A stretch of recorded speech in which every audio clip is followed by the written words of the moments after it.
इस वीडियो में हमने कवर किया है हमारी अंडमान ट्रिप के दूसरे दिन के एक्सकर्शन के पहले लोकेशन को।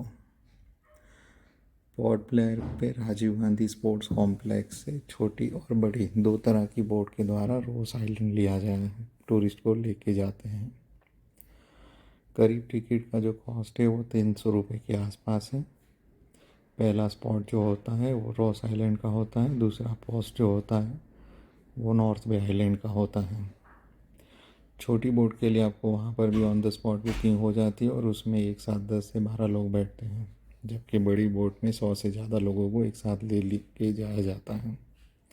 छोटी बोट से जाने का फ़ायदा यह है कि आपको ज़्यादा वेट नहीं करना पड़ता। 10 से 12 पैसेंजर आते हैं, उनको लाइफ जैकेट पहना के बोट से लेके जाते हैं, जबकि बड़ी बोट में आपको पूरी बोट भरने तक वेट करना पड़ता है, जिससे आपको आइलैंड पे बिल्कुल ही लिमिटेड टाइम मिलता है। आइलैंड पे पहुंचने के बाद एंट्रेंस पे ही आपको जापानी बंकर देखने को मिलता है। बोट एंकर होने के बाद आपको 1 घंटे तक का टाइम यहाँ पर दिया जाता है। जैसे ही आप वहाँ पे पहुँचते आपका स्वागत जो है वहाँ पर पहले से मौजूद डियर करते हैं। ब्रिटिश टाइम में इनको यहाँ पर सेटल किया गया था। वैसे तो खेलने के लिए आइलैंड के ऊपर टेनिस और अन्य खेलों की सुविधा उपलब्ध कराई गई थी, परंतु ब्रिटिश शिकार के भी शौकीन थे। शिकार करने के लिए उन्होंने 3 तरह की प्रजातियाँ हिरणों के यहाँ पे बसाई, जिसमें वाइट स्पॉटेड डियर जो थे काफ़ी तेज़ी से उनकी आबादी बढ़ाए। घूमने के लिए आपको ये एक इलेक्ट्रिक कार्ट वहाँ पर मिलेगी, जिसका चार्ज करीब पर पर्सन 80 रुपीज़ है। कार्ट का जो ड्राइवर होता है वही गाइड का काम करता है और आपको अलग अलग लोकेशन के बारे में जानकारी देता है। वाइट वाला जो स्ट्रक्चर है ये किसी ज़माने में चर्च या गेस्ट हाउस के तौर पे यूज़ होता था। इसी के ऊपर अभी शाम को सनसेट के बाद लाइट एंड साउंड शो होता है।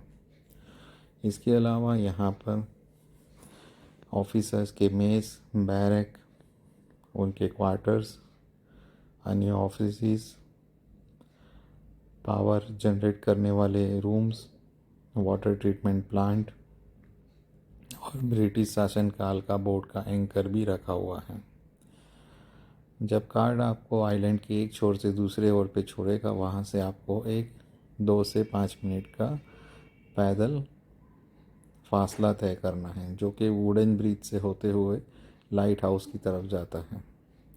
यहाँ पर पानी काफ़ी रफ होता है और मौजें आती रहती हैं, परंतु ये जो पानी है ये काफ़ी साफ़ सुथरा होता है और काफ़ी ट्रांसपेरेंट होता है, जिसके चलते आपको पानी में बहुत सारी फ़िश और अन्य क्रिएचर्स देखने को मिल जाएंगे।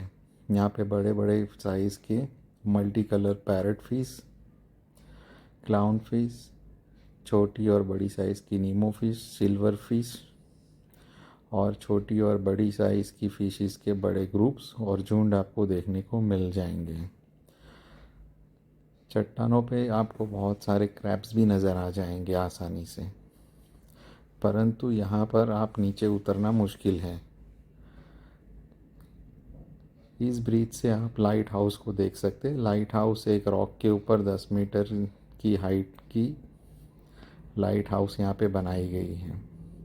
लाइट हाउस से जैसे आप रिटर्न आते हैं आपको बहुत ही पुरानी इमारतें देखने को मिलेगी, जो कि फ़ोटोग्राफी के लिए बहुत ही अच्छा लोकेशन बन सकता है। इस तरह की बहुत सारी बिल्डिंग्स हैं जिसको पेड़ों ने एनगल्फ कर लिया है। टूरिस्ट बहुत ही मज़े से यहाँ पे फ़ोटो खिंचाते हैं। रिटर्न आते वक्त आपको सिर्फ अपनी गाड़ी का नंबर बताना है और ड्राइवर आपको वापस आइलैंड के एंट्रेंस की ओर लेके जाएंगे। रास्ते में और भी आपको जापानीज़ बंकर देखने को मिलेंगे। जापानीज़ काल में हमारे वीर स्वतंत्रता सेनानी सुभाष चंद्र बोस ने भी इस आइलैंड को विज़िट किया था। इसीलिए इस आइलैंड का नाम 2018 में हमारे स्वतंत्रता सेनानी सुभाष चंद्र बोस के नाम पे आइलैंड का नाम रख दिया गया है। आइलैंड पे आपको तरह तरह के पाम ट्रीज देखने को मिलेंगे।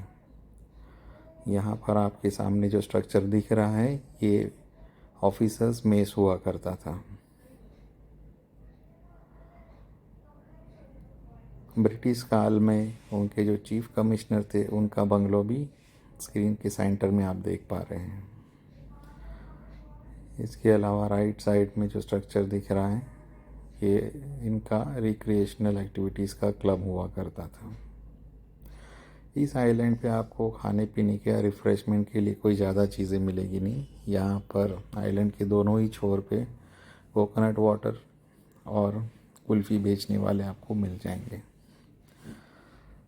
आप अगर कोकोनट वगैरह जैसी चीज़ें जब ग्रहण कर रहे होते तो हो सकता है कि जो स्पॉटेड डियर्स है वो आपके पास आए, वो भी इन चीज़ों के ऊपर निर्भर करते हैं। हालांकि उनको टाइम टू टाइम फीडिंग दिया जाता है।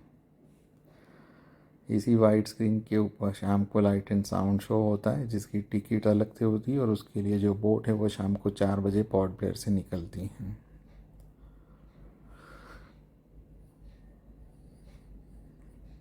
ये जो पेड़ों वाला हिस्सा है, यहाँ पे टेनिस कोर्ट हुआ करता था ब्रिटिश काल के दौरान। और अभी आप जो पतरे का ये शेड देख रहे हैं, यहीं पे आपको स्पॉटेड डियर का झुंड और अपनी कॉलोनी पूरी उन्होंने जो बसाई है वहाँ पर आपको रेस्ट करते हुए मिल जाएंगे। यहाँ पर आप चाहे तो अपने साथ खाने पीने की चीज़ें कैरी कर सकते हैं। और यहाँ पर आप सारे साइन बोर्ड देख रहे हैं जिसके ऊपर पूरे आइलैंड की हिस्ट्री के बारे में जानकारी दी गई है।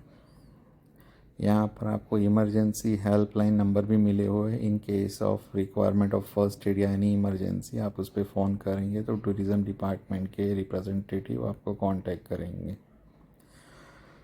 फ़ोटोग्राफी के लिए बहुत सारे लोग हिरणों के आसपास जाते हैं, तो कई बार देखने को मिला है कि हिरन जो है अपने सींगों से विरोध करते हैं कि आप उनके ज़्यादा पास ना जाएं। छोटी बोट वाले पैसेंजर तो अपनी छोटी सी बोट में 10-12 लोग भर जाने पे वहाँ से निकल जाते हैं आसानी से, पर अगर आप बड़ी बोट में आए तो हो सकता है कुछ लेट कमर पैसेंजर्स के लिए आपको वेट करना पड़े। अगर आपको सी सिकनेस है तो आप पहले से ही सी सिकनेस की कोई मेडिसिन ले लें। और जैसे ही आपका रोस आइलैंड की विज़िट ख़त्म होती है, आपकी बोट जो है नॉर्थ पे आइलैंड की ओर बढ़ेगी।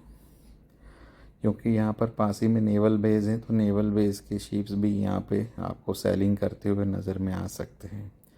हमारी नज़र में भी एक नेवल शिप अपनी नॉर्मल सेलिंग करते हुए नज़र में आया था। जो बड़ी बोट हमारी होती है जिसका हमने बुक माई बोट से किया था, तो उसकी जो बुकिंग होती है वो MV सिल्वर सी में होती है। टिकट के नीचे आपको एजेंट का नंबर दिया होता है, आपको स्पोर्ट्स कॉम्प्लेक्स पहुंचने के बाद उनको कांटेक्ट करना होता है। एक स्मॉल बोट शायद पैसेंजर्स को यहाँ पर छोड़ के दूसरे पैसेंजर को पिक करने के लिए जाती हुई।